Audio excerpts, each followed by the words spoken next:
Hello and welcome to the Moviescramble podcast. On this evening show, I am joined by both of my rather stunning looking colleagues. I can see them on screen at the moment. You people out there in audio land are really missing a trick here. If Mary would stop laughing, I would introduce her first, but she won't. So, Thomas, how the hell are you? I am very good, John. I have been seeing lots of films. I've been rewatching some old films. Currently making my way through the Saw franchise to make way for the new one. So you know me, Nice. I love a good horror series when I was like 400 to 500 entries. Mm-hmm. Excellent. I have a box set of the first 8 Saw films. I think I've watched maybe 4 or 5 of them. No. How many? I only thought there was 5 Saw films. What No, what then one is this that's come out? 10. 10. Oh, that would be why it's called Saw X, eh? Did you think it was about Twitter? I don't know what I thought it was about. I refuse to call it X. I don't know what I thought it was about. I didn't realise there was that many films though. That's insane. You've already heard her voice, and you've already heard some of her remarks about horror films. So, Mary, how the hell are you? How's things? I'm very good. We are minus a car at the moment, so I've not been doing as much cinema as I would hope. So there's been a lot of grabbing what I can on streaming services at the moment. I'm very much looking forward to today's discussion, and also just lots of the stuff that is coming out of the cinema later on this year, like your Napoleon, all that sort of thing. Martin Scorsese's new film as well, which I'm sure we'll touch on later. So hopefully we'll have a car back by then and I can get back to my Sunny World seats. Yeah, basically, it's been so long since we've done the last podcast. Mary has now got a chauffeur the way John used to, because she said that. Yeah, I've not got a car at the moment, so I can't get out. Yeah. Well, in slightly more dramatic terms, the engine did explode in the middle of the motorway, and it was all a bit scary for a few moments. So not quite as Lady Penelope as you've made out. No, we kind of went from Driving Miss Daisy to Michael Bay's remake. Yeah.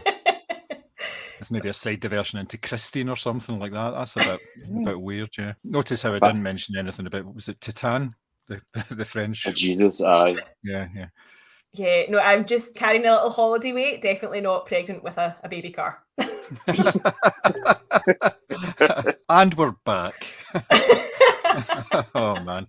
Right, so on today's pod, we are not going to do a single review. Instead, we are going to basically have a bit of a review of the summer movies. Now, in terms of summer movies, we are really looking at a season that starts pretty much in May and has only just finished. This is really in terms of what you would call like Hollywood movies rather than anything else. But I'm going to touch on some movies that obviously didn't actually get theatrical releases and stuff like that, but we'll get into that as we get on with the discussion. This year has been a bit of a strange one. Again, it's actually the first full year since 2019 when we've had a summer movie season that has actually had blockbuster films coming out.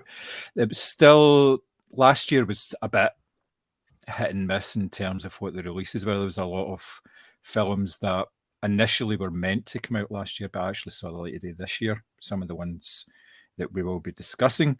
I've got a quick list of some of the main films that were actually released, and what I've seen from it is, even though there's been these major blockbusters, for me, the more interesting films were some of the smaller ones, and notably some of the horror films that actually come out during the summer, which is nice to see that horror is not just only for Halloween, it's also for the middle of a Scottish summer as well. So basically, we started off with Guardians Volume 3 back in the start of May, and that was the only Marvel entry for, well, if you don't count the Spider-Man film, it was the only MCU film. There was no summer MCU film at all. Next one is the Marvels, which is due to come out next month, I believe. So we went from that to Fast 10. So did we go uphill? Did we go downhill? I don't know. Then is this like play your cards right? You named yeah, higher. And then we went sort of full pelt with Little Mermaid, Spider-Man Across the Spider-Verse, Elemental, The Flash, Asteroid City, Indiana Jones and Dial of Destiny, Mission Impossible, And then the main event of the summer, which I'm sure we'll be concentrating on, the Barbieheimer phenomena. And also, round about that time, we obviously had things like Gran Turismo, Meg 2, Blue Beetle, and Transformers, as well as Asteroid City, which aforementioned one of the smaller releases of the summer. So, initially, Mary, what did you think of this summer season? Just in sort of general terms, what did you think? Did it excite you, or did it? I'll let you explain. What did you think? So I've seen a grand total of 3 of those films, and it's because it just all felt a bit like mid to average. Like there was nothing about, apart from Mission Impossible, which just I feel like I'm contractually obliged to see at this point because I've seen all the other ones, and obviously Barbenheimer. There was nothing in that really excited me. Even Little Mermaid, which I was initially excited about, then I realised they'd put a shirt on Javier Bardem, so that was me. I'd bailed out of that because the only reason I was going is because I thought he'd be topless. Yeah, there was nothing really about it that kind of set the heather on fire for me. I think I've completely fallen out of love with Marvel at the moment. I'm finding that all a bit of a slog. Same with the Star Wars sequels and stuff that are on Disney Plus at the moment. I'm really finding that difficult to actually keep the momentum in that. And the rest of them, because I'm not a Fast and Furious fan, obviously you guys are the experts, that just was never going to be my bag either. So whilst Barbenheimer did sort of take over everyone's life for a good 6 to 8 week period, and I'm sure we'll go into more detail on that, this wasn't the most excited I've ever been for summer cinema, although, as I say, there's been 2 or 3 really good films in there. There's a lot that just completely passed me by, either because it wasn't performing well, so it came off the Cineworld screenings quite quickly, or because it went straight to streaming, and I just haven't get round to it yet because I'm sure, like you guys, my watch list is enormous and ever growing. So yeah, it's a bit of a mixed bag for me. There is a lot to talk about of the stuff that I have seen, but just there's a lot that I just haven't seen. Yeah, that's fair enough. Yeah, like you say, there's a lot of content just from what I've mentioned, and some of them were only in cinema screens for a couple of weeks, but no more. And you know, it's not always easy to get into the cinema and actually see them. You know. I also feel like there was a really quick rotation this summer. It was like you really did have like a week or 2 weeks to go and see something, and then it was off because it had to make way for something else. I feel like films were kind of rushed through the cinema a little bit, and if they weren't performing on the scale of, you know, your Barbie or whatever, it was like, right, okay, we're taking it off after 5 days. I felt like everything was quite rushed. Yeah, it did seem that way. Thomas, what do you think? I actually forgot how many kind of big films kind of came out over the summer until you mentioned it there. For the majority, I would say I enjoyed most of the ones I saw, starting back from Guardians of the Galaxy. I can agree with Mary in the sense that I have fallen out of love with Marvel and Disney in general, really. I don't bother with the new Star Wars stuff on Disney Plus. I have zero interest in that. It doesn't appeal to me. The same with the Marvel TV shows. It's doing nothing for me. Everything just seems like very generic, like a formula across Disney in general. I did enjoy Guardians of the Galaxy 3 though. I thought it was great. It was a return to form. You mentioned it was only Marvel falling out over the summer. The Marvels is next. That shouldn't be a bad thing. I also don't think they should be releasing 2 films a year personally, but hey, I'm just me. But we can talk about, we could have the whole podcast on Disney and their marketing strategy. I really enjoyed Fast 10. I did enjoy Fast 9. I thought Fast 10 was really good. It's leaning into how ridiculous it is now, and that helped a lot. And getting back to Disney briefly, one of the bigger disappointments for me this summer was Indiana Jones. When I watched it, I enjoyed it, but it was done. I didn't really have much desire to see it again. The more I thought about it, the more I kind of nitpicked. So I didn't want to dwell on it too much because, like I said, when I enjoyed it, I had fun, but it just again felt very formulaic. Not from a movie blockbuster point of view, but from what Disney want films to be like, where it's Star Wars. Which is weird. Yeah. Because I thought Phoebe Waller-Bridge did the script, so that gave me some sort of hope that it would be a little bit more interesting. But then I remember you two both saying at the time that it was like okay, but you weren't going to be thinking about it in a week's time, which is... I mean, the thing as well is like, I think Fleabag's brilliant. I'm a massive fan of it. But I don't really think of writing humor works in that kind of grand scale, personally. I thought the film looked quite cheap at times. You could tell on the green screen. It just looked like every sort of Marvel film you've seen recently. even the plot was very similar to Star Wars in terms of formula. I know the plot so much, but the formula and how they went and did The Force Awakens. Now, we could all turn around and talk about the hero's journey. That's not what I'm talking about. I'm talking about the fact that Disney have created this new formula for films, and they will tell audiences are going to like it, regardless if they reject it or not. Sure. Which is a shame, because these are really good IPs. But like I said, Guardians of the Galaxy 3 was really good. It did give the creative control back to James Gunn to give me Swan Song, and it really showed. Again, not a blockbuster, but one of the best films of the summer, which would have been a blockbuster if it had a budget. It was by Hollywood, was Sisu. It's a low budget Finnish film, which is like the action film of the summer, and it's just why was that not in cinemas? Was it in cinemas? It was in cinemas for like a wee week, not long. Yeah. But that's one of the reasons I enjoyed. That's one of the reasons I really enjoyed Fast 10. It was unapologetic. It just didn't care. It wasn't trying to be anything other than a stupid action film. Yeah. And sometimes that's just what you need. You don't need a lecture. You don't need a message. You don't need this overarching moral code to your film. You just want to be entertained.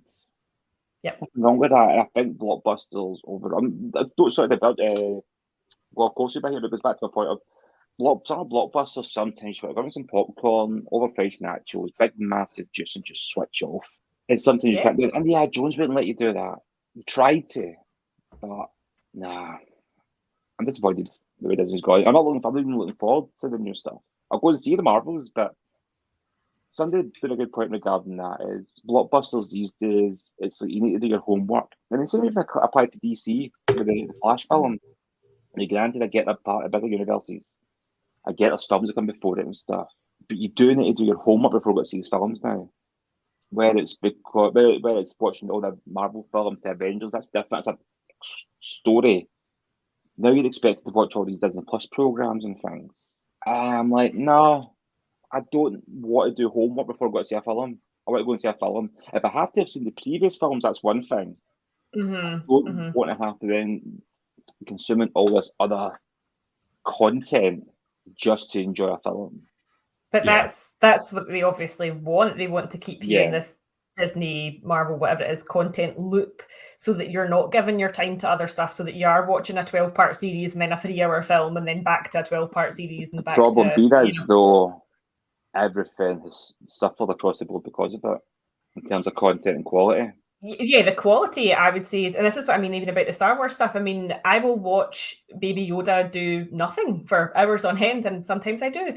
But at the same time, it's this feeling of being, as you say, you have to do your homework. You're caught in this sort of content loop at the expense of things that I'm looking forward to. For example, Mike Flanagan's Fall of the House of Usher. I'm absolutely going to give my time to that because I think it looks really exciting, and I'm not going to watch other stuff at the expense of the stuff that I do feel is the good quality, because and I hate to sound like an old woman, but I do feel like the quality across the board is so poor that I'm really trying to seek out the stuff that I think is actually worth my time. I mean, don't be wrong, I like watching shite, I absolutely do, but it still has to be good shite. No, definitely. You know what I mean? That's to entertain you, and I kind of got to a point in Marvel where it was okay. It's fair enough. Like what I can say, you're watching the films that have been released once a year through the years, building up to Avengers, and if you're getting into Avengers complaining you don't know what's happening, that's different from I don't know what's happening in Marvels because I didn't watch WandaVision.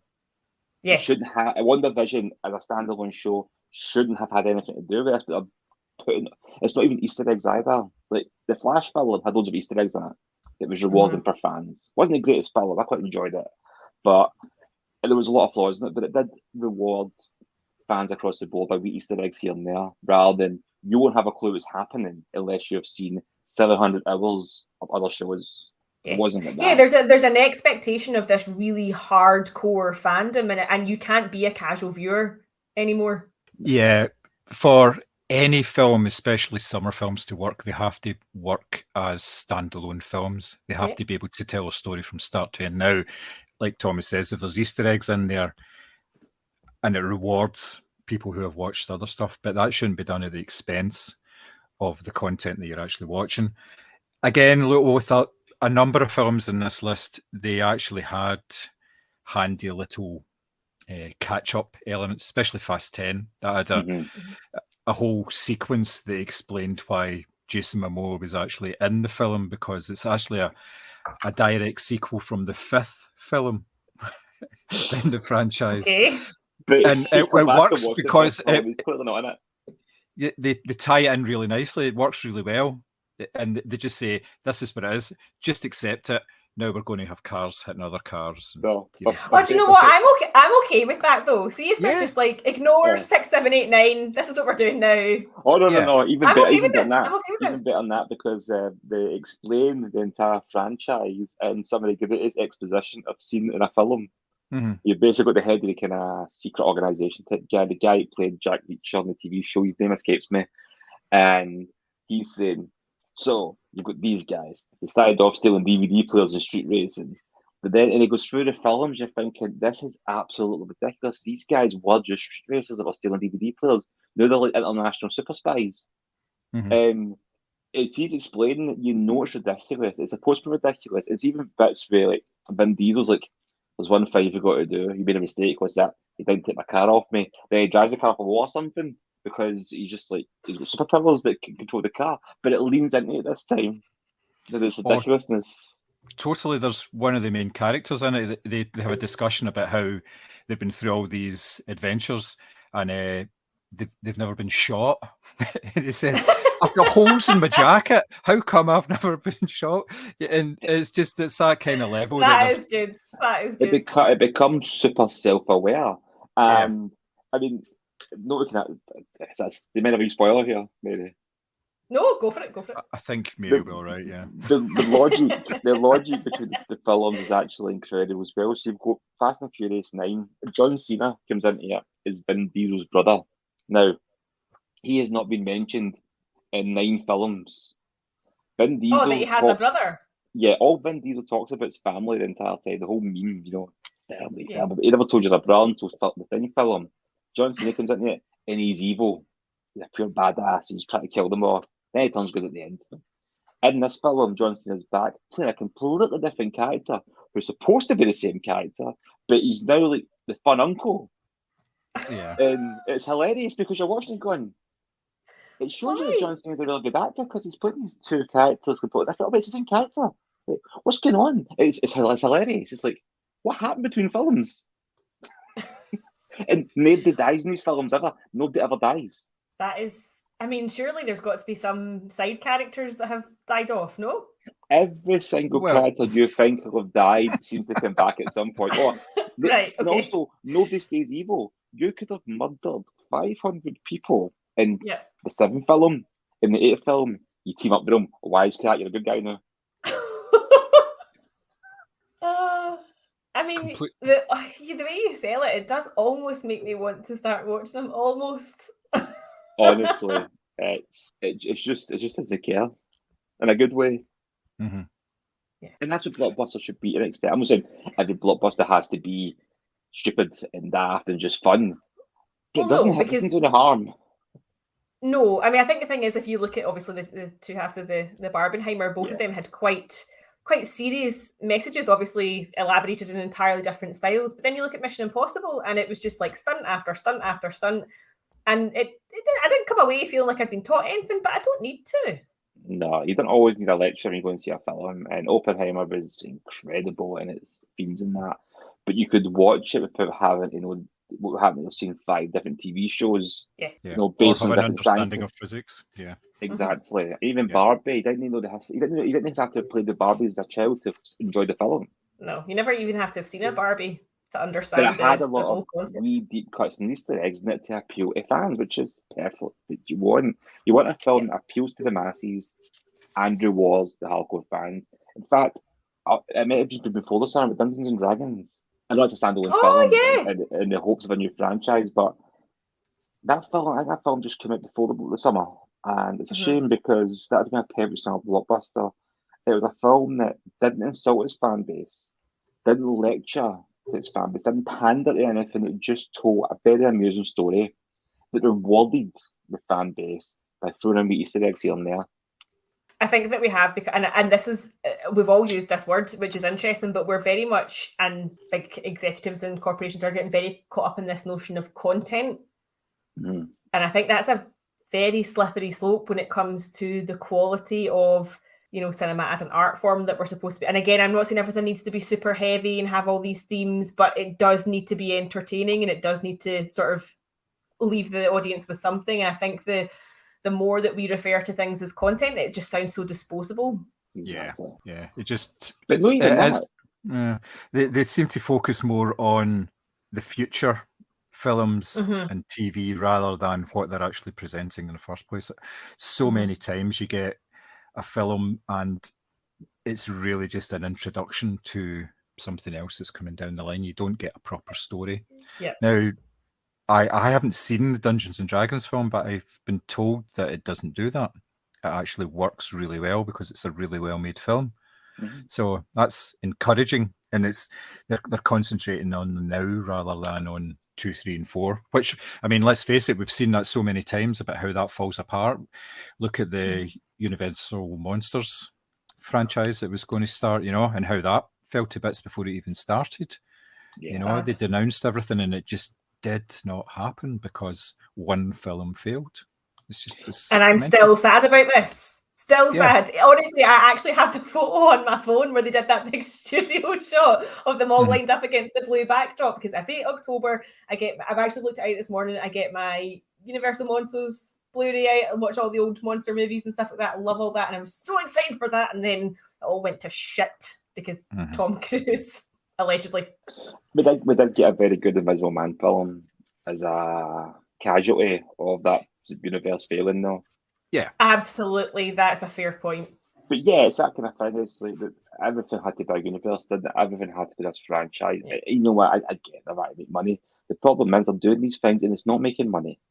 And Disney will lose a lot of money with the things they're doing. And so we'll try something different then. But it's because they're doing what John said. It's not like, do you know how that'd be like, for example, I mean, I don't know if this was the case, but I feel like John Wick happened, it was good, and everyone was like, we want a sequel. It's like, okay, we'll give you a sequel because actually this did do really well. And then like a lot of thought went into the sequel. Now it's like, right, okay, we're spunking this film out because we know we want to do 4 or 5 other ones. And there's no actual care behind, like, are people going to enjoy this? What's the audience response to this? Oh, they love it. Maybe we should give some more and actually put some thought into it. It's literally just like, well, we've got 5 films planned, so you have to like this. Yeah. Or even worse, that's what 5 films planned. So we're going to leave it a cliffhanger, then not make the films. Yeah, that's somehow worse. Yeah. And it's the Black Adam, for example. Everybody, from a fan point of view, was buzzing to see Henry Cavill back as Superman. It's like, whether you like the film or no, it was good to see him back in this suit. You're thinking, excellent, he's back in the fold. We're going to get another Man of Steel film at least. Nah, it just appeared this week. Now we have him as a toilet brush. If you've seen the trailer for Argyle, that haircut is the most unflattering. I don't know how they've managed to make Henry Cavill look like shit, but they have. That haircut's appalling. Trailer looks good though. Trailer looks excellent. I'm very excited. Yeah, it was. Yeah, but then regarding the whole kind of DC thing as well, it's Blue Beetle was a film that I think underperformed at the box office. Unsurprising because I don't think people really understand where it was sitting in the terms of this, because it works as a standalone film. I thought it was okay. It's fairly average. It's fine. You know, it's nothing great. But in the whole, even in that film, they're world building in it, which is fine.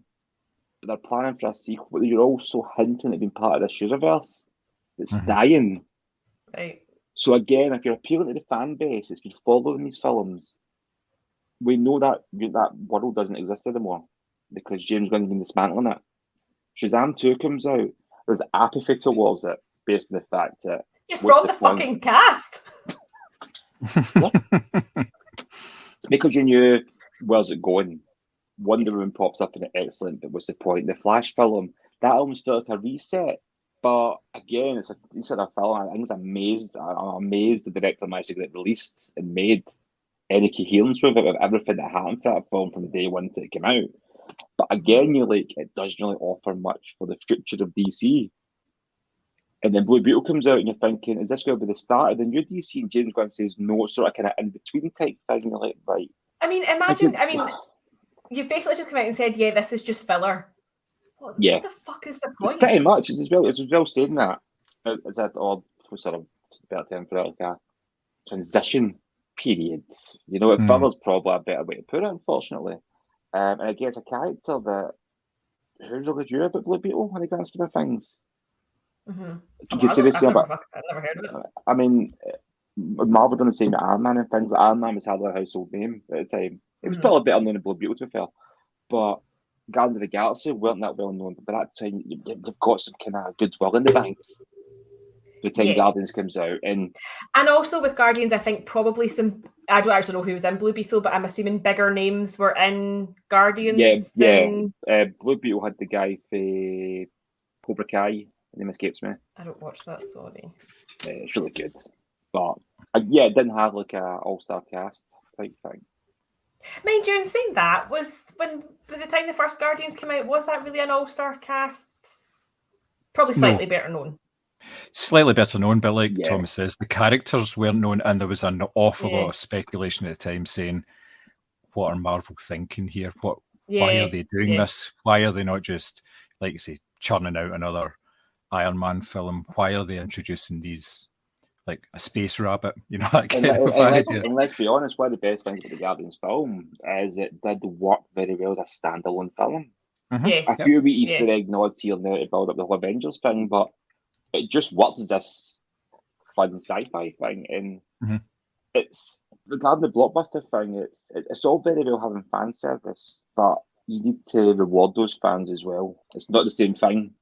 Yeah. But I also think as well with some of the summer blockbusters as well, you're going to get, like, it's, you know, well, I'm saying this from a purely Scottish perspective, right? It's Glasgow. Inevitably, it's going to be pissing down at some point during the summer, which means you're going to board kids in the house and parents are like, oh, fine, I'll take them to the cinema.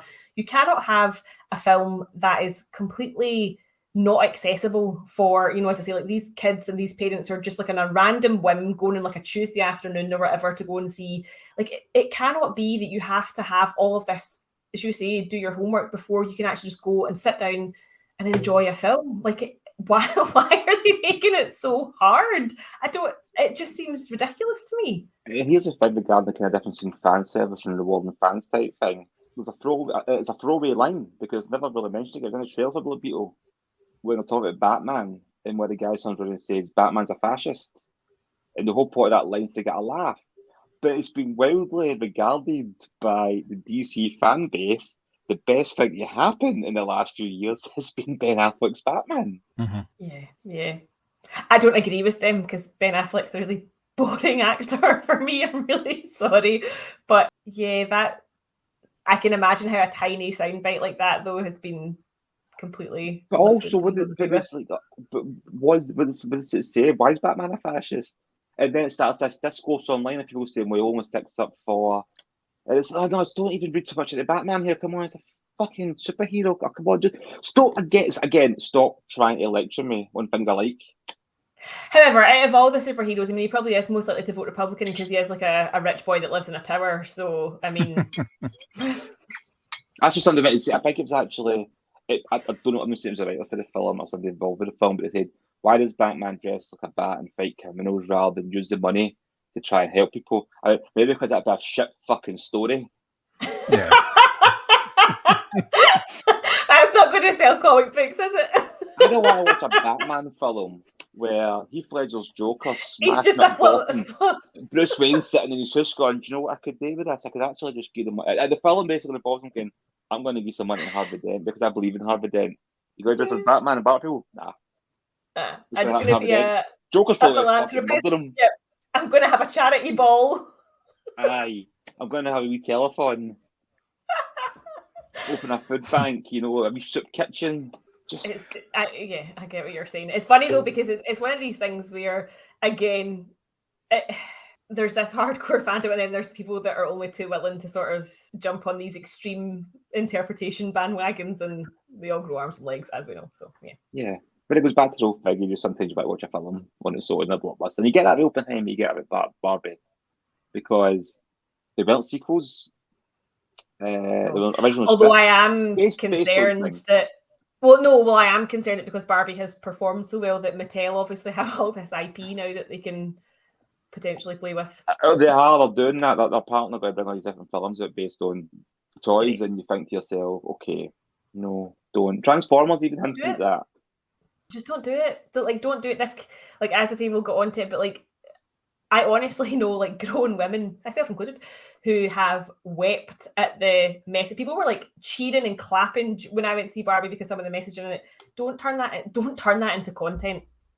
They already have, though. I mean, although I enjoyed Barbie, I don't say criticism, actually, just a comment on Barbie is a lot of it wasn't for me, and I'm perfectly fine with that.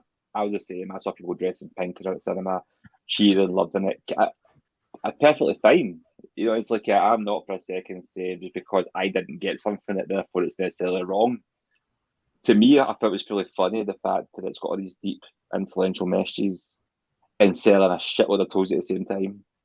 Appeals to children, but isn't really for children. Yeah. It was basically they managed to win a award. Warner Brothers had a award when I watched the sense. They managed to tick 100%, because Barbie sales every single box. Yeah, they will go. Barbie sales will go through the roof, and they will make Barbies and Kens based on the Barbies and Kens in that movie. But I almost feel like because it was at least didn't feel like a cash grab, they kind of get away with it a little bit more. Well, that's the thing. It's like I say, I think it's actually genius for their point of view. Is they've managed to tick every single box possible in one. Whereas you get Marvel, for example, or Disney, they'll tick as many boxes as they can. The one they forget to do is the entertaining film. Yeah, because they're hoping that people like me will just go and buy, you know, a set of Baby Yoda ears or a new T-shirt or a mug, which I probably will, let's be honest. But I mean, for example, the last season of The Mandalorian was so poor. And I'm quite happy to see that. I mean, it's absolutely atrocious. It was the same shit over and over again. And yet, would I watch another season if it came out? Probably. But I'm not, like, it's one of those ones where I'm not committing to all these other spin-offs and stuff like that because I'm so, like, I'm watching this because I like this wee character and it's cute and it's all the rest of it. But I'm not actually watching it because I'm getting anything out of it. So it's, yeah. I think a lot of it feels like a merch grab. A lot of it across the different companies. Yeah. Definitely. So I was going to say, I would watch a spin-off with Alan, mind you. Michael said, I would 100% watch that. I absolutely loved him in that. He was so good. I've got a question for both of you, actually. Maybe your best answer this one. Oh, dear. Was Ken an incel in the film? Oh, I didn't think he was an incel. I think what's interesting is there's been so much debate around his character, and what I think a lot of people are not getting is the fact that everybody just accepted from the offset, as in the characters, that this was very much a matriarchal society, and the women had the good jobs, and the men were there to literally be looked at because their job was beach. And so I don't think he was an incel. I think he was exposed to this patriarchy, which he obviously thought was something to do with horses. And then he thought that he wanted that, but actually he realized that the matriarchy, or a more sort of like equal society, was something that was more nurturing. And I don't ever think he was an incel, because when they have that scene where he's like, oh, I think we can go back to your place. And she's like, for what? And he's like, I don't know, because we're boyfriend and girlfriend. Like, there was no sexual thing about it. I mean, obviously, it's a Ken doll, he's smooth, right? So there was no sexual undertone to it for me. I think it was just like he had his little taste of patriarchy, but then realised that actually wasn't healthy either. Although I did love the scene when he walked into the hospital and he was like, I would like to perform surgery, please, because I'm a man. I'm glad. And then it really just, all I could think of was that meme, and it's like, oh, to have the confidence of a mediocre white man. That's all I could think of. I'm glad, because the idea of Ryan Gosling playing an incel would just be too much for me. No, I mean, I didn't take that from it at all. I don't know. I can see why some people are reading it as that, though. There are a lot of men who are very upset by the Barbie film. So yeah, I can see that. I thought the film was funny. I genuinely thought Ken was the best thing in it. I thought Ryan Gosling's Ken was brilliant. I thought the dance scenes were great. The dance off for the Kens. Oh, honestly, I cannot tell you how many times I've watched that clip of him standing with the goblet in his hand when he goes onto the dance floor and he still looks raging. Love it. I love it.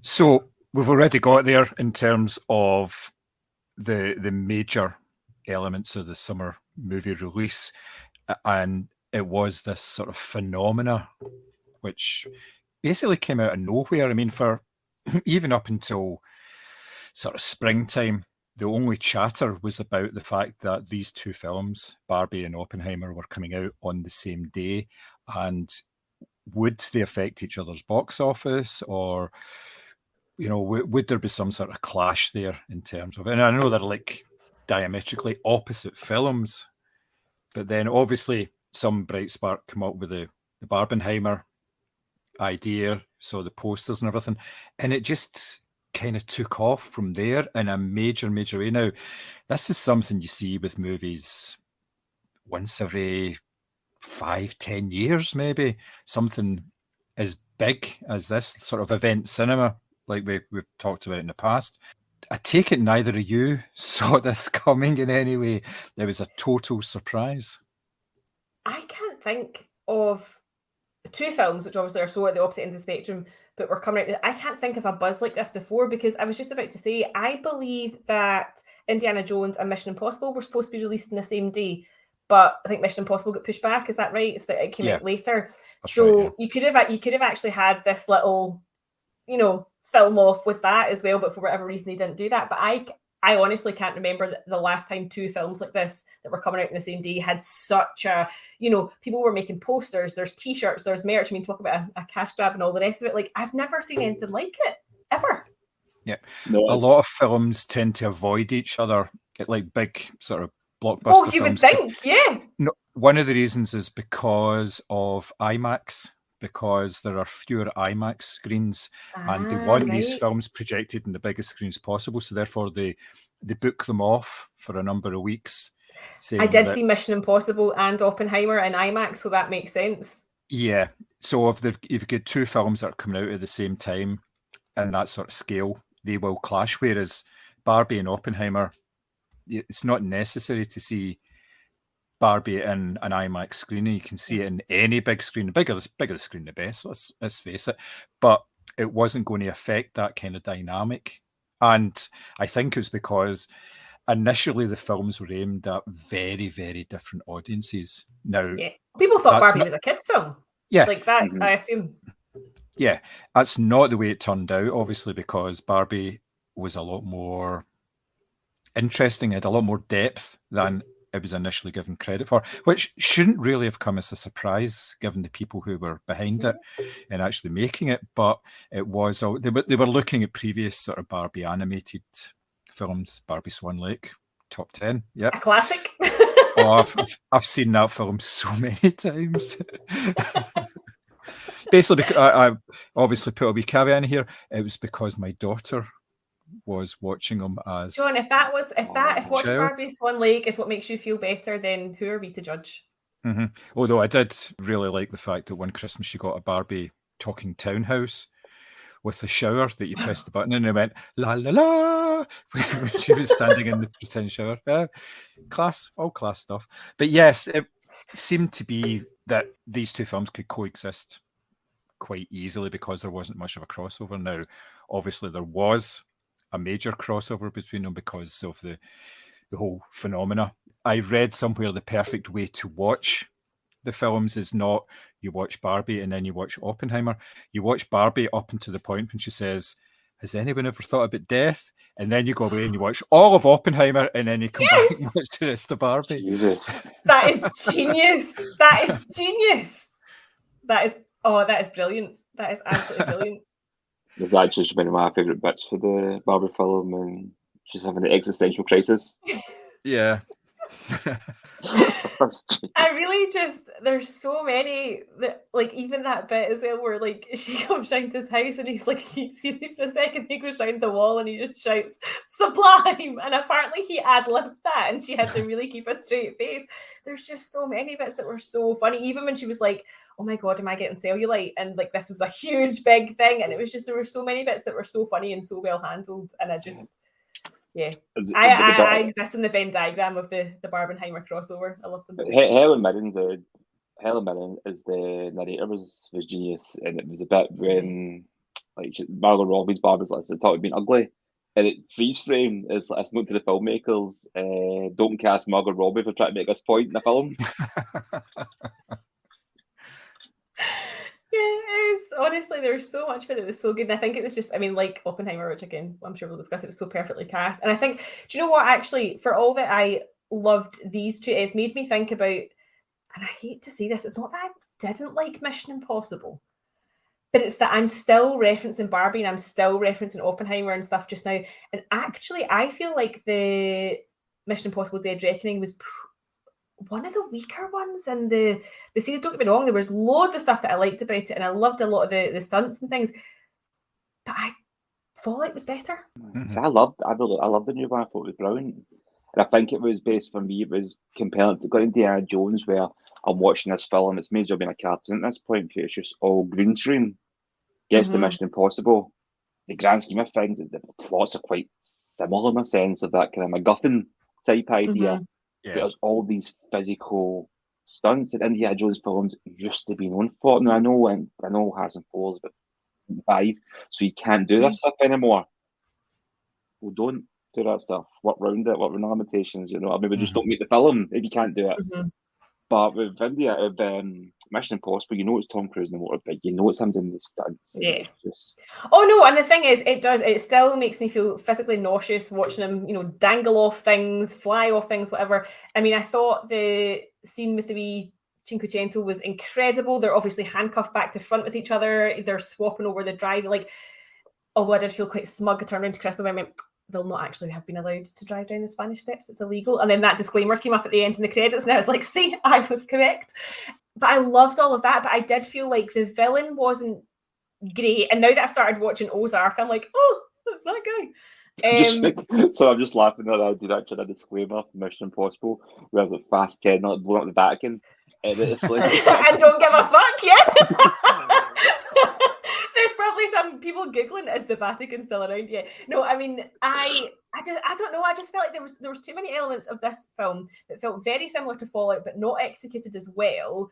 And it wasn't my favourite. And I feel like now that we're talking about Barbie and Oppenheimer, I'm like, yeah, those two really were the standouts for me. And it feels like Mission Impossible's maybe been left a little bit in the dust. I'm not saying it's a bad film. It's absolutely not. It just wasn't my favourite. The villain wasn't great. And although technically we are all supposed to be scared of AI right now, even that concept just didn't really land with me. I mean, as I say, the stunts and all that were great. Hayley Atwell obviously is beautiful, and watching her in IMAX is a joy.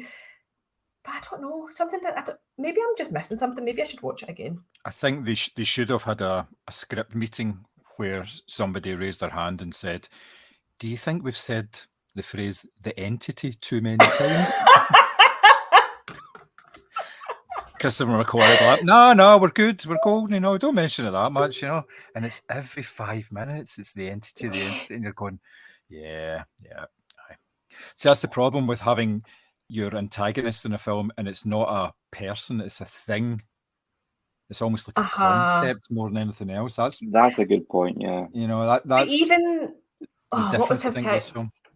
What was his character called? That Izzy Morales, because he was supposed to have been in a previous film, but was he actually, or was that just like a CGI flashback? No, I think that was a retcon. This was pre-first Mission Impossible film. This was the reason why you get in, why Ethan Hunt was brought in.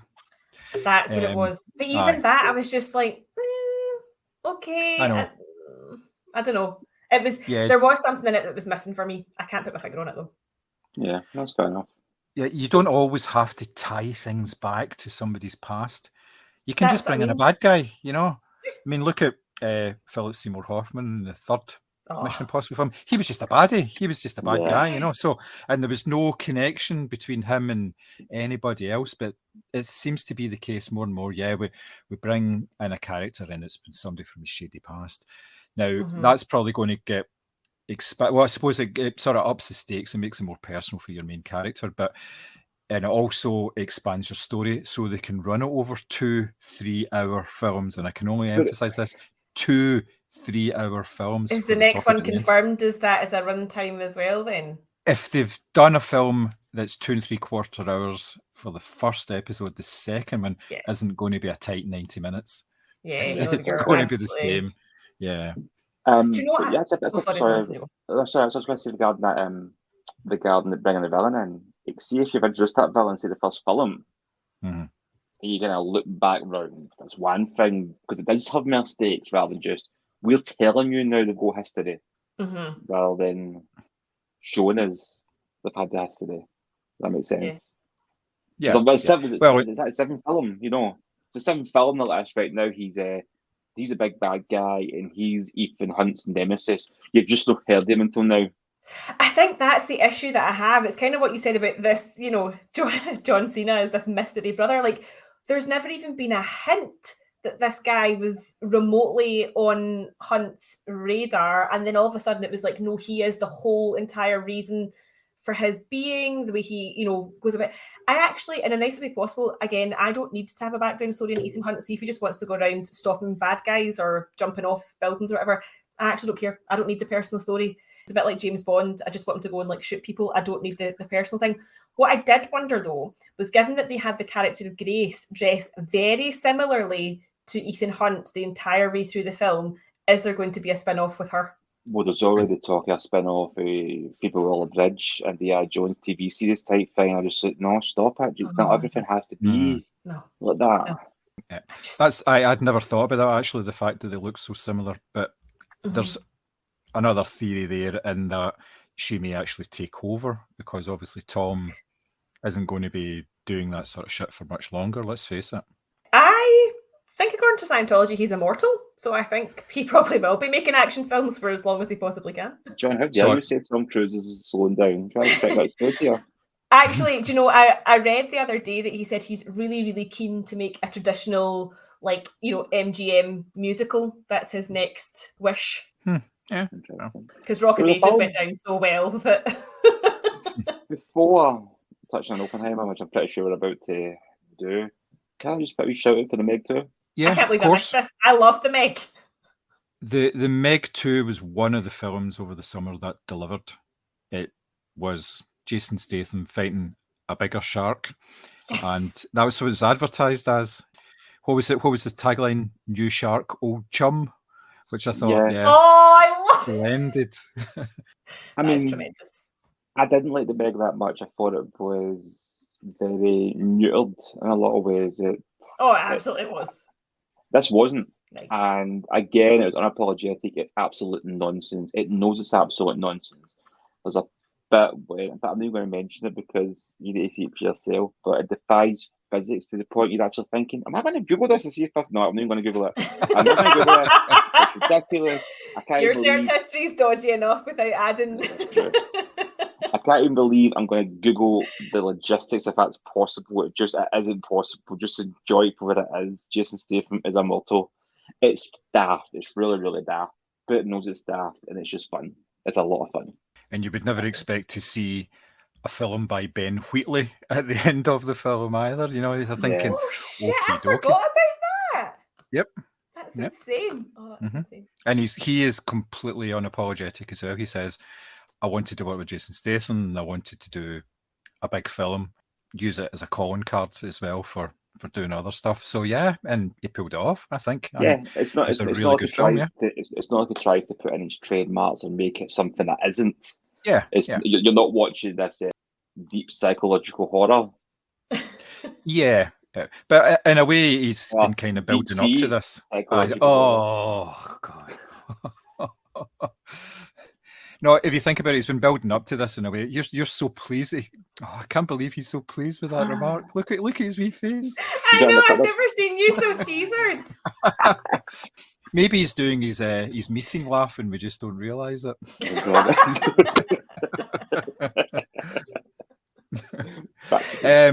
No, if you think about it, like Ben Wheatley did Free Fire, which is basically just one big firefight sequence.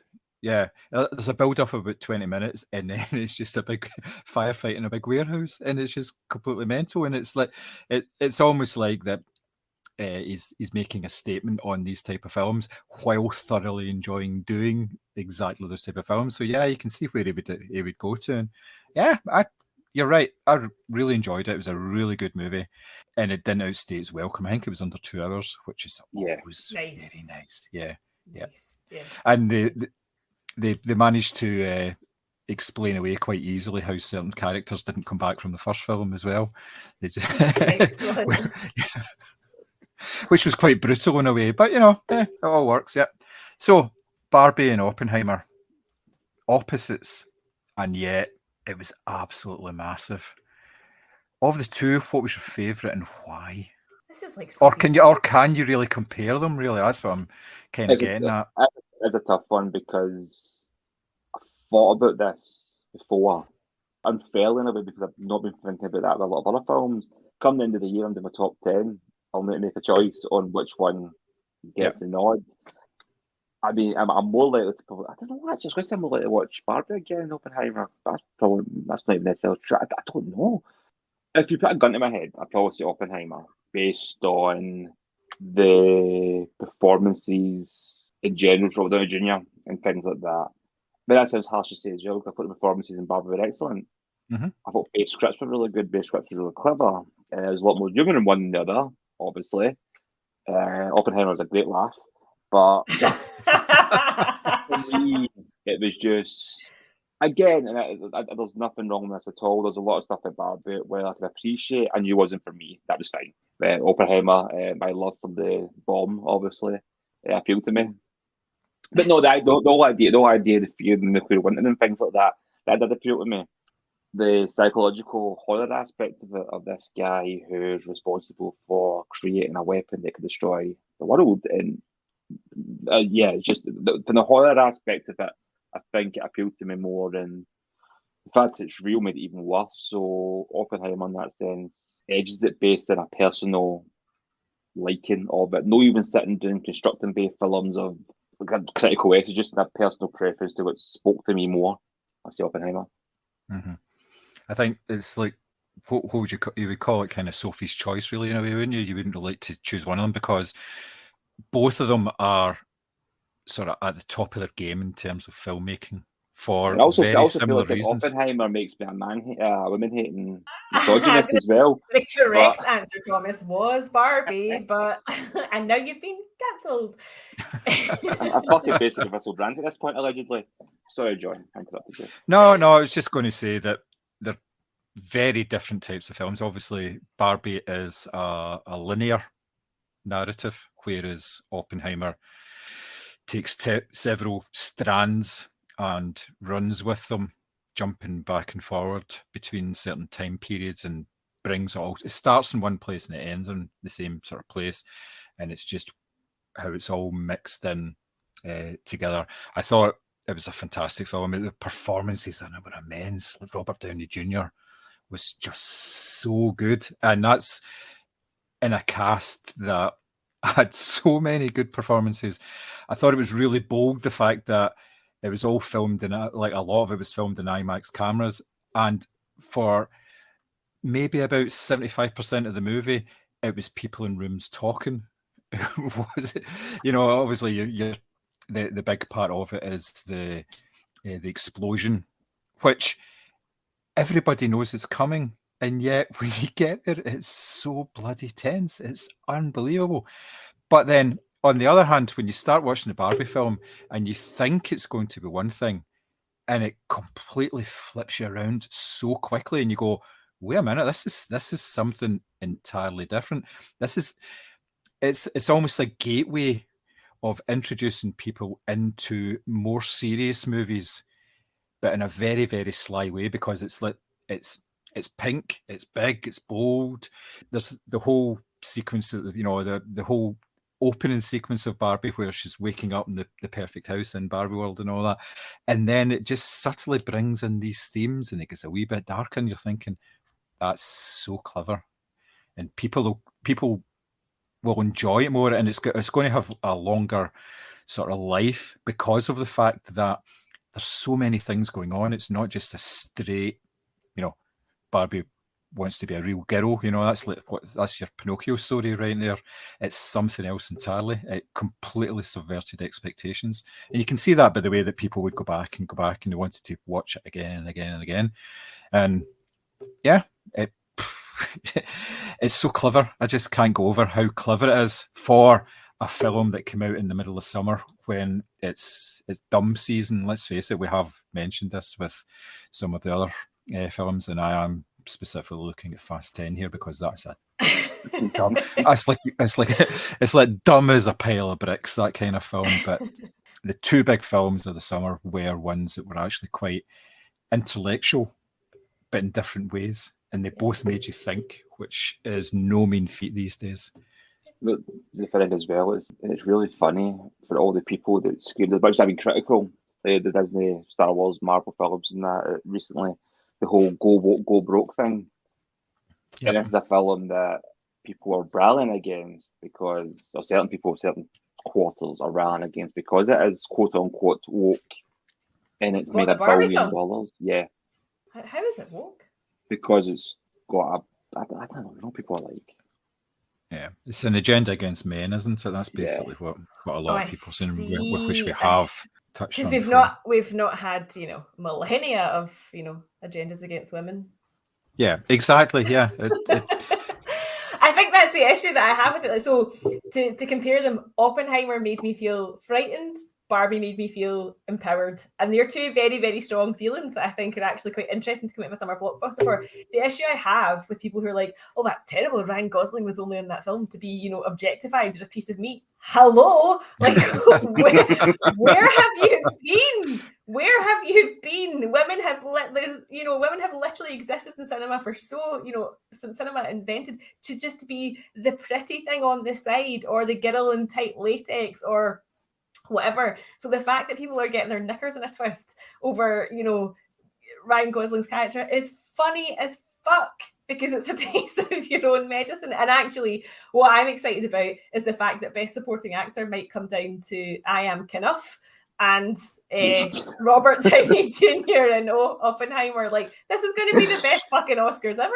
I hope they have Ryan Gosling. Now how they do the songs from the films, I hope they have him coming out singing "I'm Just Ken." That would actually make my life.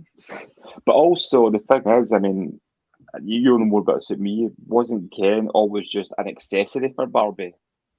So he wasn't an accessory, but he was never the main doll because the whole point is it's Barbie and Ken, and he obviously jokes about being and Ken. So Ken has always been an afterthought because Barbie has always been the doll, and it was only sort of in recent years when Mattel sort of obviously brought more Kens into it, that there's been different types of Ken. But even Ken as a doll has gone through this transformation because I don't know if you've seen Barbie dolls lately, but there are obviously more skin tones, more physical diversity in terms of body shape and ability. And Ken is actually going through the same thing. So Ken isn't always like the six-pack, blonde beach guy anymore. And it's really interesting that people that are sort of, I don't know, maybe that's why they think it's woke, because obviously there's a mixture of body types for Ken and Barbie in this film, and obviously a mix of different skin tones and stuff like that as well. And I think there might be a transgender Barbie in there as well.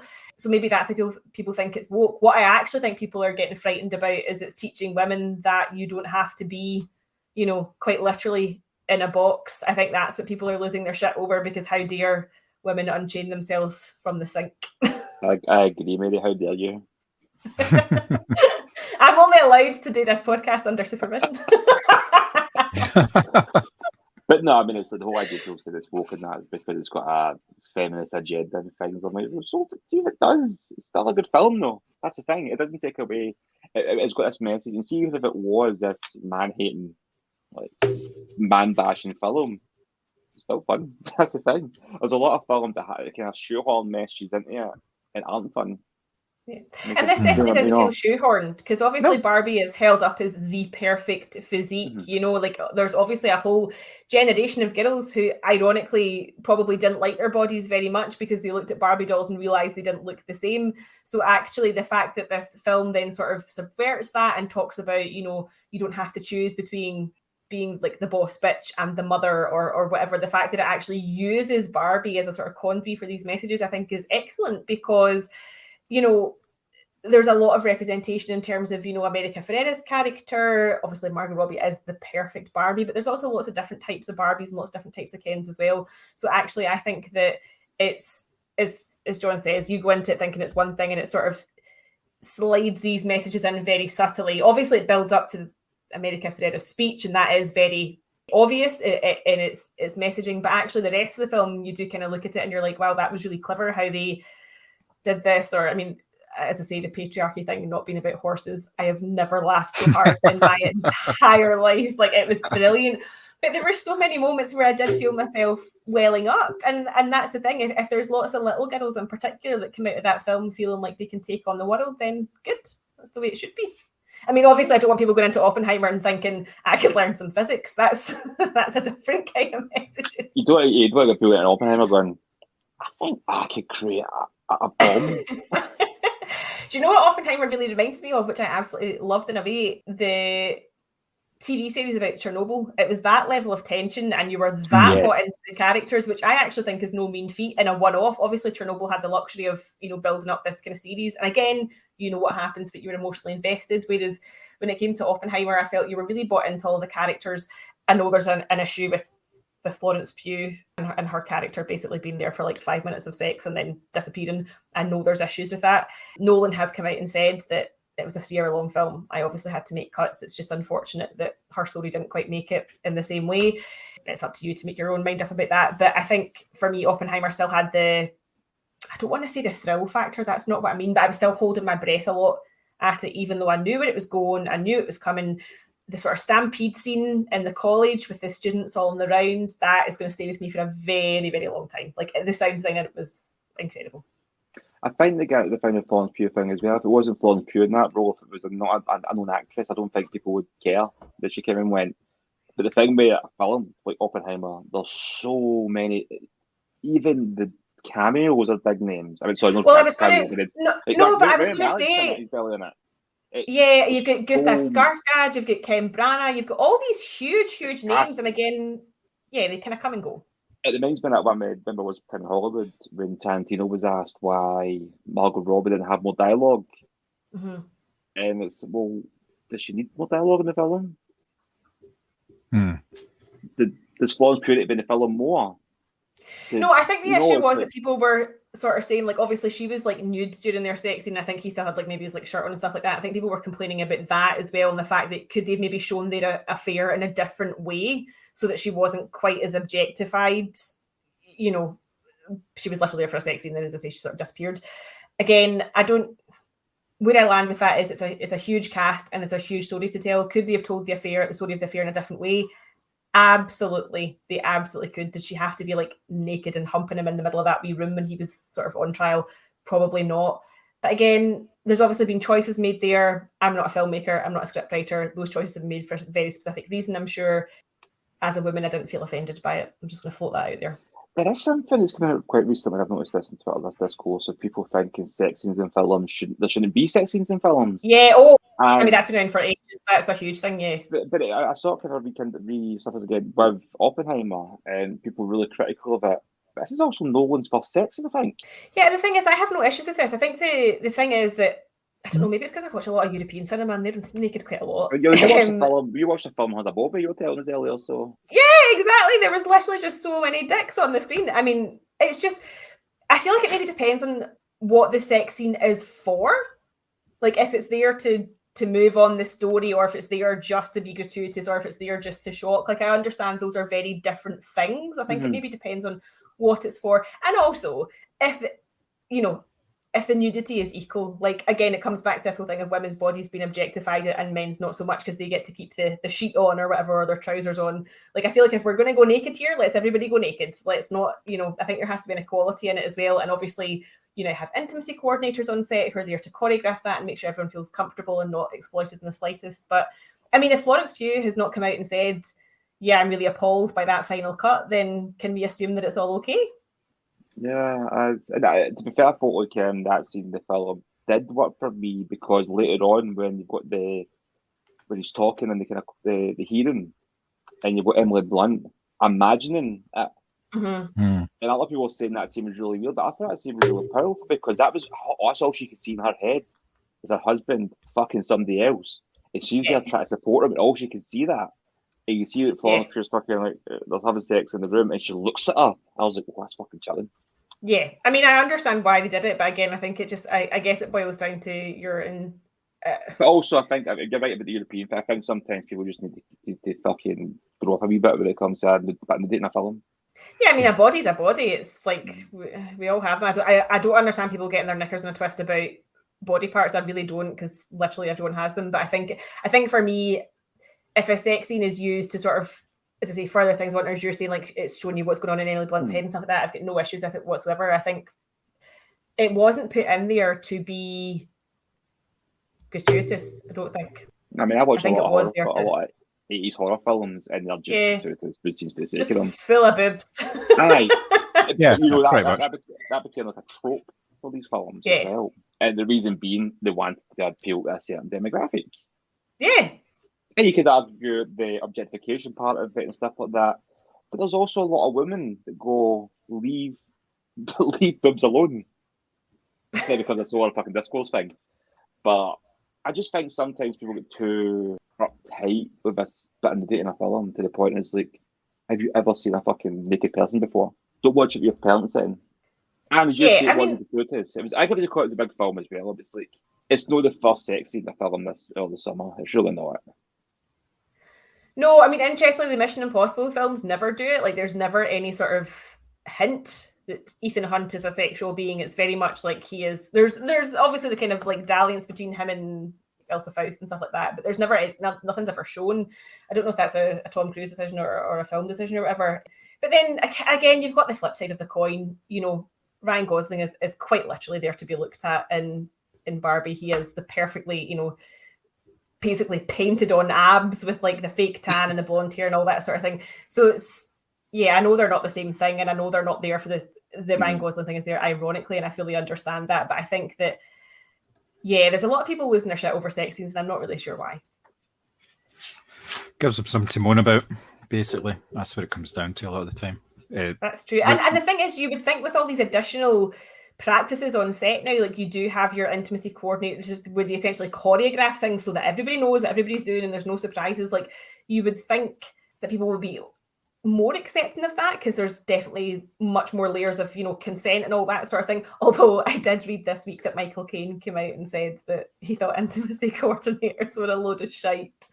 So old man shouts at cloud, but yeah, exactly. It has come from Michael Caine. So no, I don't think there's anything wrong with kind of keeping people safe on set. No, don't. People shouldn't be getting fresh. Especially women should be getting fresh into doing the scenes they don't want to. But I think sometimes people get a bit prudish when it comes to films. Because it's getting to the point they're going to be thinking. But every film, everything has to have a message. First, it was a film has to have a message. Now it's the scene has to have a message. These films did have really huge messaging, but obviously Oppenheimer is more in, well, actually you could argue Barbie's in your face as well. They did have really, really huge message. It's the execution of it that makes the difference. And I think those two films, as I say, I'm still thinking about various scenes and stuff like that. As I say, the sound design in Oppenheimer's like nothing I've ever heard before. So for me, it's like I've come away and it's months down the line and I'm still thinking about it, but in a positive. Yeah. So whatever they've done in terms of delivering their messaging has worked. Have you seen the Slumber Party Massacre? No, I have not. Right. Well, you can imagine how objectified that is. But they done a remake of it a couple of years ago, and it was surprisingly very, very good. I mean, it was actually a very good remake. And there's a scene when the objectification, when you get the guy with the six-pack and the abs, there's a shower scene. And it's ridiculous because this one really out of context, doesn't fit with the film. It's slow motion, soaping itself up, but it's taking the piss out of all these films before it that did that in for no reason whatsoever. And actually, it's funny in the film because it's ironic and it works. But it's actually quite a good film as well because it's a very good remake. It subverts your expectations. And it's still... Okay, and subverts them in a way, I assume, that's not like they're sort of token subverting... It's still managed to be a very entertaining horror film. Yeah. And speaking of horror films, actually, talk to me, not a blockbuster, but a very good horror film that came out over the summer. Yeah, that was one of the ones. I've got a wee list of 6 horror films, and that was one of them on the list. Obviously, Barbie and Oppenheimer were the high watermark in terms of box office for the summer. Barbie has so far made 1.4 billion, and Oppenheimer has made 912 million. Oh, so it's not hit the billion mark yet? I don't think Nolan films really do that apart from the superhero ones. They are smaller. He doesn't make films for an awful lot of money, and he gets a decent return, but it doesn't. It's not all about the box office. I think for him, it's nice if he make money because he can keep making money. He can keep making films, and obviously Oppenheimer was a big one in terms of how much it cost. But that's the same with pretty much all of these big films we've talked about. They cost so much. They're costing so much more now, and I mean, obviously Barbie and Oppenheimer were successes. They were deemed to be successes, but pretty much everything else that we've talked about here has deemed to have actually been a major disappointment. Indiana Jones one is deemed to be a disappointment. The Mission Impossible film looks like it's going to lose money. Yeah. That's insane. And actually, I think Tom Cruise was arguing to continue promoting the film when obviously the SAG-AFTRA strike started. But that's a big surprise to me. And actually, I think if they had pitched up against Indiana Jones and got that extra week running, it would have beaten Indiana Jones at the box office hands down. Yeah. And actually, I'm surprised that it's not making. Do you know what? No, because I still maintain Fallout was better. Mm-hmm. There is a big caveat, obviously, with the likes of Mission Impossible and the Indiana Jones film, in that they were made during COVID restrictions. It was very well. So does that mean they'll have cost more money to have? They've cost been made? a lot more money because the whole production in Mission Impossible was shut down. Remember, they'd moved everybody to Venice, and as soon as they got to Venice, the whole production shut down because of COVID and COVID restrictions. And remember, they got a cruise liner in so they could all they all lived on the boat. So all that adds millions to the budget, so therefore it's one of the most expensive films ever made because of the fact that it was stop and start, and there was so much in terms of overheads. Indiana Jones was exactly the same. I don't think it got shut down as much, but there was all these additional costs and delays, and shooting took much longer, which obviously adds to the cut-off line between a film actually breaking even and a film losing money. And presumably for Indiana Jones, everyone had to get a tetanus shot for staying in Glasgow as well, which would have been expensive for. Well, that's the thing. If I kind of forget, like when I was in film, we were out that night. Remember? We were walking through it. Yep. It's crazy, isn't it? Thinking back, I was what, 2 years ago? Yeah. I think that was our first attempt at a night out after COVID. Yep. Certainly was. Yeah. Shutting at 10 and things like that because COVID came out at 10 o'clock. That's right. Oh God, yeah, I remember that. Because remember we tried to get into a couple of pubs and you had to have booked to get in. Yeah, that's right. Oh, so even though Barbie and Oppenheimer made all the money, a lot of the others, a lot of the others bombed. Not bombed. That's been unkind. They didn't perform as well as they should. Now, obviously, the audience was there in order to make these films a success, but why do you think a lot of these films didn't perform in the way they should have or were expected to perform? Was it a number of factors? Was it just purely the product wasn't there in terms of the story? We've obviously mentioned the fact that Indiana Jones and Mission Impossible had very similar storylines. There was a lot of train-based action on both of them, although with Indiana Jones one, there was a sequence on the train where I think Indiana Jones was supposed to be running along the top of a train, and it looked so bad. It was all CGI, and it looked terrible. It looked absolutely awful. But that aside, why, in your opinion, do you think that these films didn't perform in the way they should? Do you know, I'm going to jump in here. I don't know if I honestly think that people are so out of the way of going to the cinema that when they're going to the cinema, they are going for the biggies. So everybody was talking about Barbenheimer. So everybody's going to see Barbie or Oppenheimer or both. I just don't know that. I mean, don't get me wrong. Tom Cruise promotes. So, and there is absolutely an audience there for Mission Impossible. But did anyone, no offense, really care that there was a new Indiana Jones film? Was there actually an appetite for that?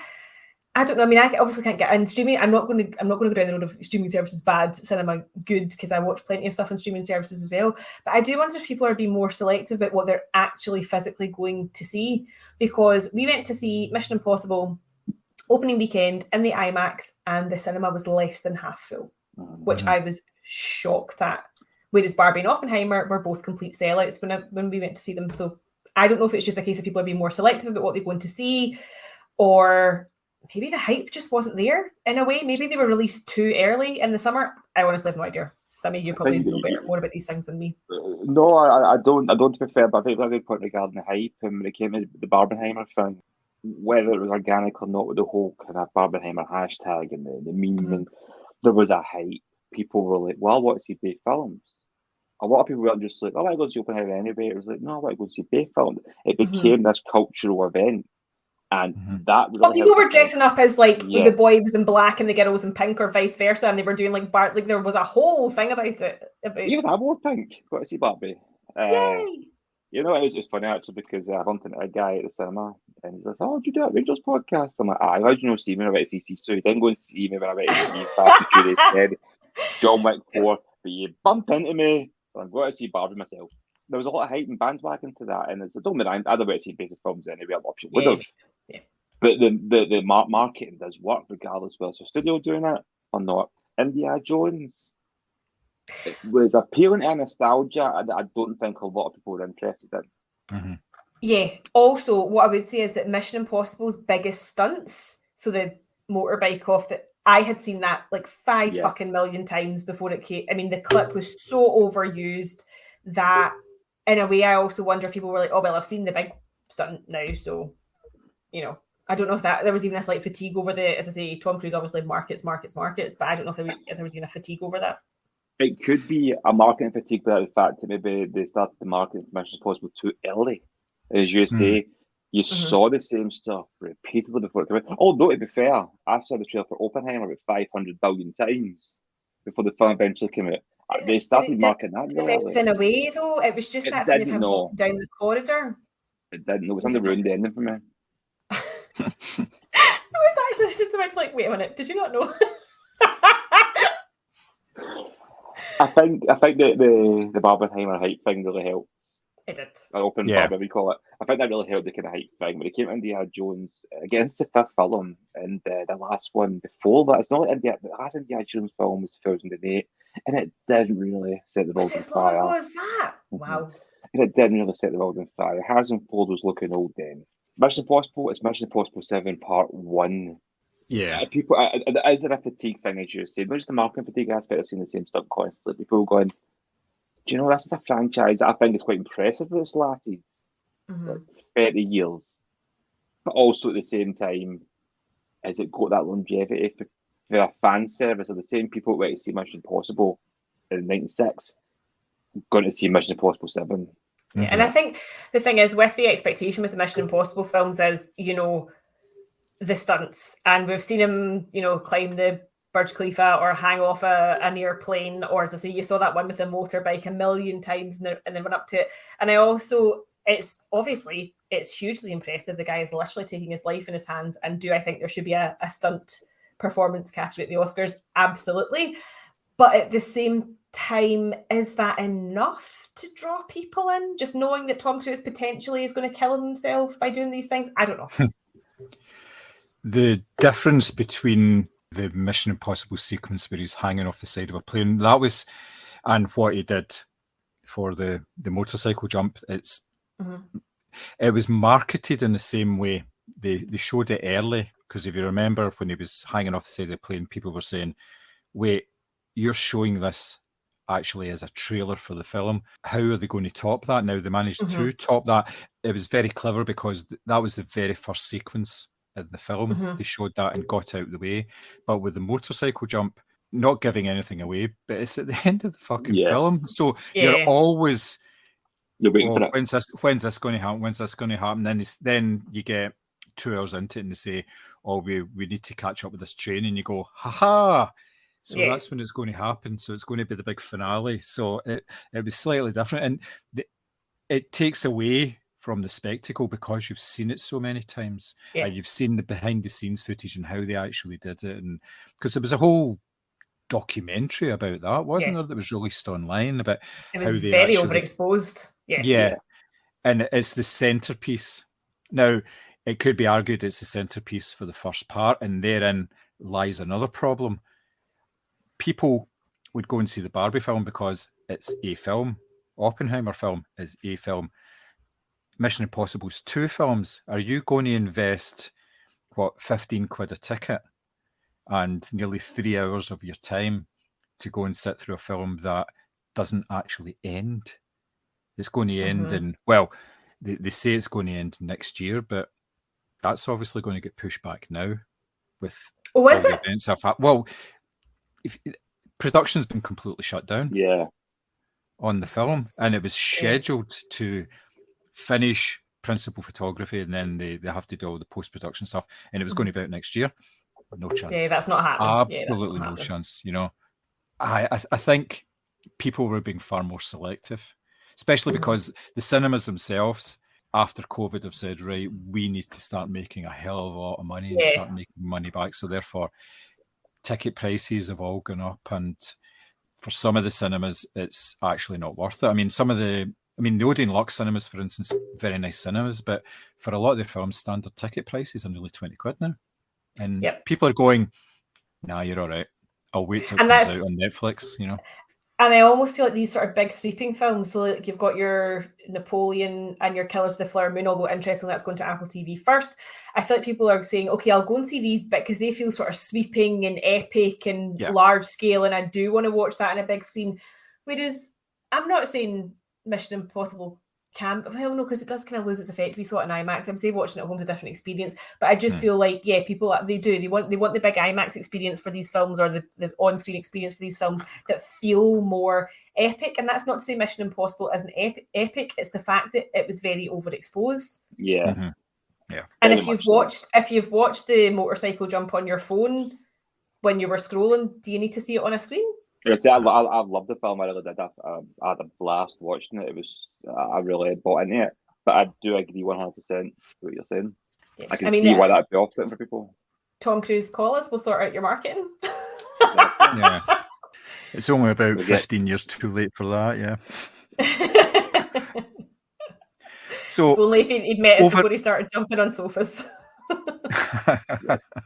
So overall, what do you think? Do you think it was a good summer season, or was there room for improvement? For me, the bigger films that appeal to me, like Indiana Jones, The Flash, things like that, were underwhelming. Although, much like I say, I enjoyed Indiana Jones when I watched it, but kind of forgot more or less everything about it. The cinema, The Flash, I really enjoyed that. There's a lot of things I didn't like about it.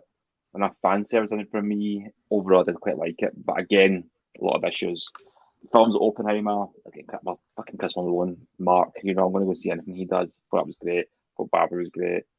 Fast 10 was a bigger surprise for me because I really didn't like 9. And it was starting to lose a lot of steam for me.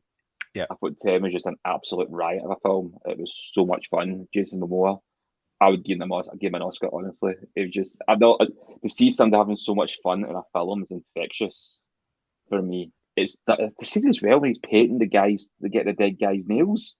Mm-hmm. And he's got the robe and that on, like it's like a wee spade, but it's the 2 dead bodies. I'm like, oh my God! It's mental. But for me, my favourite films, apart from Oppenheimer, because they were great, was films that talked to me, was films like Cobweb. I know it was September, but even The Covenant on streaming, the Guy Ritchie film with Jake Gyllenhaal, I thought it was excellent. Your bigger IP films, for me, were kind of underwhelming. That's not even really fair, though, because I did like Guardians of the Galaxy 3. Mm-hmm. But it didn't feel like a Marvel film, bizarrely. No, I know exactly what you mean, yeah. No. Yeah. Indiana Jones did feel like a Disney film. And no, actually, I quite like this. I quite like the films. I think it's going to be more difficult for me to whittle in a top 10. Good. Mary? I mean, as I say, I've only seen 3 of them, so I feel like I'm not really primed to comment. What I did see was excellent. I'm enjoying actually seeing films that are like staying in your head a lot longer, because like I said, I feel like when we talk about content, it feels really disposable. So actually the fact that I am still thinking about, a particular moment in Oppenheimer, or I am still thinking about a particular speech or whatever in Barbie, or that I'm still listening to the Barbie soundtrack, that tells me that gives me hope for that we're actually still creating really good quality. So for all that, as I say, there's a lot of chat about sequels, prequels, universes, all the rest of it. What I did see was of really good quality, and that makes me hopeful for releases for the rest of the year, because as I say, I am worried that there's just so much stuff out there, and that's all it is. It's just stuff. And actually, for the discerning cinema going public, they want more than that. Yeah, I think that's been proven with the success of Barbie and Oppenheimer, that there is a real market for proper stories. Yeah, And they're both original scripts. Now, I know Barbie's obviously based on a very successful toy line. Nobody's denying the fact that it's got a history to it. And Oppenheimer was obviously based on a real event. So, again, that's got real history to it. But they're both original scripts. And that's nice to see. Yeah, definitely. And for me, the most impressive films were the ones that made me think. And like I touched on earlier, it was the horror films. It was the likes of Cobweb, The Blackening, even. I really like that film as well. I missed that. It's a pretty good movie. That was September as well. But again, these are the ones that you come away thinking, enjoyed that. That was pretty good. I know you're a big shite bag, but watch Cobweb. It's really good. What is that? Is that in the cinema or is that on a streamer? It was in the cinema. It'll probably be streaming soon enough. It's got your man for The Boys in it, Anthony Starr. Yes. Don't tell me anything else. I'll just watch it. Honestly, I still don't really know how the film has made me feel after watching it. Ooh, It does not conform to. I usually need to watch it because it's not this deep, like arty. What's the word of it? Use no high horror, but that terrible term. Elevated horror. I hate that term, but that would probably come under that to an extent. But it's quite straightforward. Just watch it. You know what I mean, John? Don't you? I know exactly what you mean. Yeah. So apparently it's a Lionsgate film, and I don't have a Lionsgate Plus, but I wonder if it might come to Shudder or something like that, because I would absolutely watch it. Yeah. The chances are with these films, they end up on the Lionsgate streaming service after they've been on something like Prime or Netflix or whatever. They tend to get sold off wherever. So the chances, because if you think about it, like the Invisible Man and all that sort of stuff, they all end up on these horror ones eventually, but they do get punted out to the main sites because they make a bit of money for them.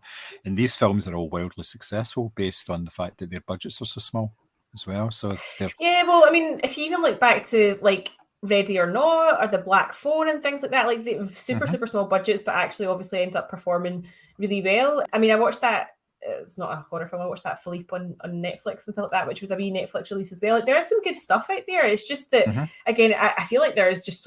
It's the saturation, isn't it? It's finding the good stuff in amongst all of the stuff. It is, yeah. One of the main surprises for me this summer was the film Joyride, which is I've never seen that either.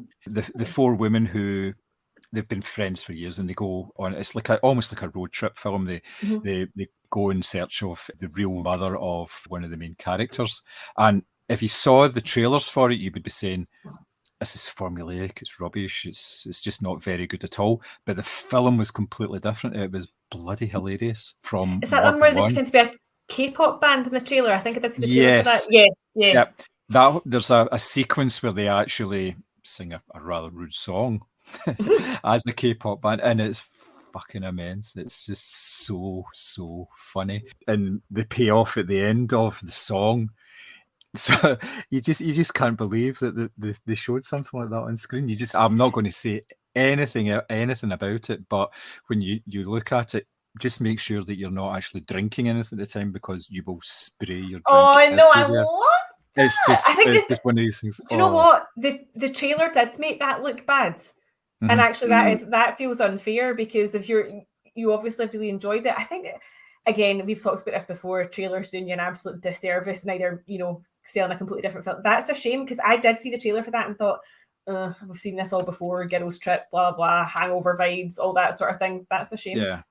No, it's cracking. It's really good. It's really worthwhile. That's one that's going to pop up in streaming services in the next month or so, and it's definitely worthwhile. In fact, it may be a good one to have a chat about at some point in the future as well, which would be excellent.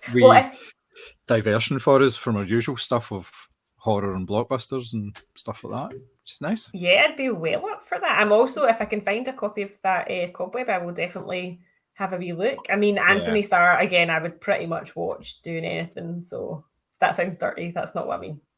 He's just a very good actor. Yes. Very good actor. Yes. And he's easy in the eye. Doesn't hurt. You said it.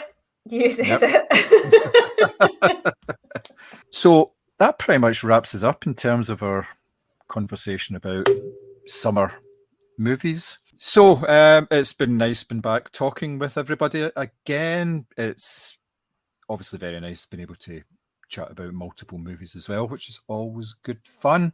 So as usual, you can catch us on all the major social channels. We are on X, formerly Twitter, as everybody seems to call it. They always say X, formerly Twitter, on Facebook, Instagram. Just hit us up at Moviescramble. You can get a hold of us there. We're available individually on the various socials as well, but probably the easiest way is to get in touch with us that way. You can get us on email as well. We have a dedicated mailbox for the pod. It's podcast@moviescramble.co.uk. And if you look on Twitter as well, you'll be able to find our individual bios out there as well. So if you want to get in touch with us for anything, especially Mary, because she seems to be guesting on numerous podcasts these days, which, In fairness, the good. Vampire Videos one I recorded back in like May or something. It was a long time ago. Actually, that was a great film, and you both would love that. It's called Let's Scare Jessica to Death. If you can go over the 70s cheesiness of it, it was quite a creeping, sort of unsettling type of it. And I'm a shite bag, so the fact that I watched it all the way to the end was in itself. You may have. Yeah.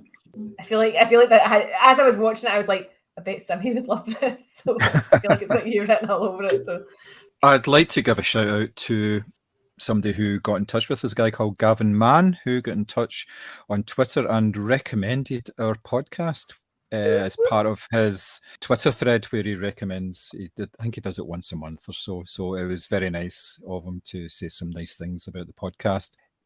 It was also nice the fact that he mentioned our Scottish accents, and I didn't have the heart to tell him that we're actually all based in Somerset and we just put on a Scottish accent for the first podcast, and it just seemed to fit quite nicely. So now we just do it. But the problem with that is obviously we need to have an urban dictionary with lots of Scottish slang that we can use it. So, that's why we come up with things like Dunderhead and getting your jotters and all this sort of stuff. And it's getting more and more difficult to be Scottish and not revert back to our native English accents at any time. I really struggle with it, as you can tell, because sometimes I slip and it just doesn't sound right. So, especially when you're calling in Jeeves the butler, but we obviously thought we'd get we thought we'd get funding if we sounded working class. Is that where we're going with this? Yeah, pretty much. Yeah. Let's sound a bit more northern.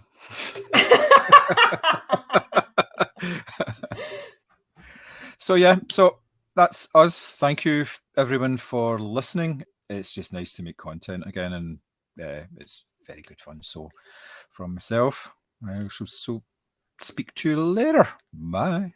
See ya. Bye.